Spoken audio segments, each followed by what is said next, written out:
What's up, YouTube? Welcome back to the channel. Today we are going to be reviewing the Beretta 9211 Squalo, single action only Beretta. This thing just came out last year, pretty new product. I've reviewed plenty of Berettas. This one is overall my favorite for sure. So without further ado, let's get into it. So starting at the front here, I'm running a rugged Obsidian 9mm. I took half the baffles out because I wanted a shorter package, but this thing works pretty well. The gun does not come with a threaded barrel. It's going to come with a flush 4.7-inch barrel. I had to order one from Silencer Co., which worked out. 1/2x28 grip pitch, fits in there perfectly. I didn't have to change anything extra. Same recoil spring and all of that. So one thing Beretta's starting to do now is they're doing optics ready slides. This one is fitted with my Trivicon SRO on there. This is just a regular cheap old, $40–50 optics plate. You've got a fiber optic front sight. It's the orange colored one, and then blacked out rear sights. Skeletonized hammer. This one's a little bit more tucked in than your standard Beretta.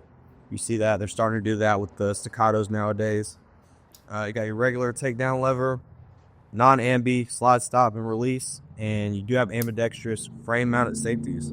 One thing I really like that Beretta did this time around is they gave you an extended mag release, which is really nice for competition shooters.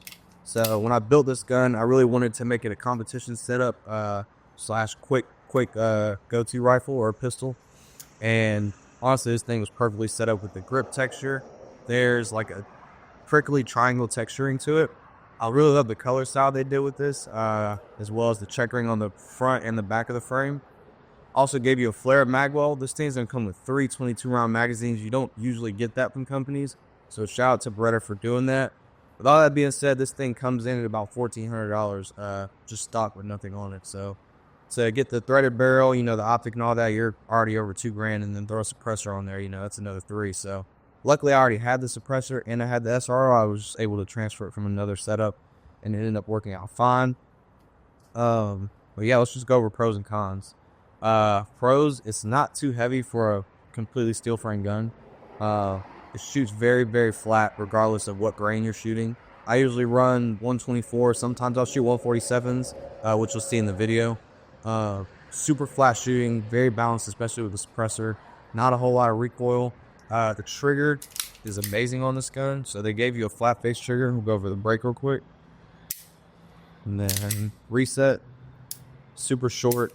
Perfect for competition, like I was telling you guys. I've ran it twice, done very well with it. Follow-up shots are good. Everything's a tight grouping with this gun. I do like running optics on some of my pistols, not everything. I do like to run irons every once in a while. But yeah, cons, I wish they would have done a threaded barrel out the gate. Just would have gave people more options to run this thing comped. I know they're coming out with several newer models that have compensators, but not this one, unfortunately. The grip texturing, again, huge pro, magwell and all that, and 3 magazines. 22 rounds. Can't go wrong with that. That's pretty much all I got for this gun, though. It's very simple, to the point. With all that being said, let's take it to the range and go see how it shoots.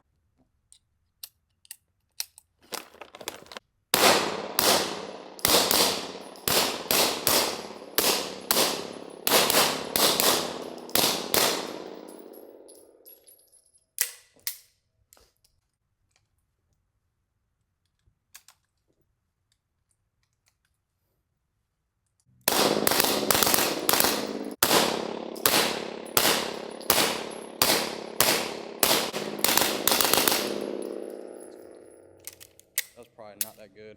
You're good.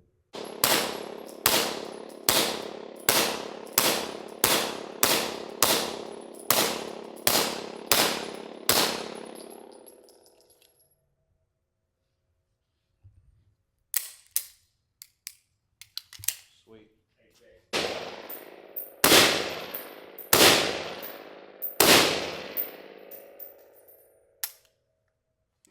That's disgusting. Alright, if you guys enjoyed this video, do me a huge favor, like, comment, and subscribe to the channel. Got a lot more content on the way. We'll see you guys next time. God bless.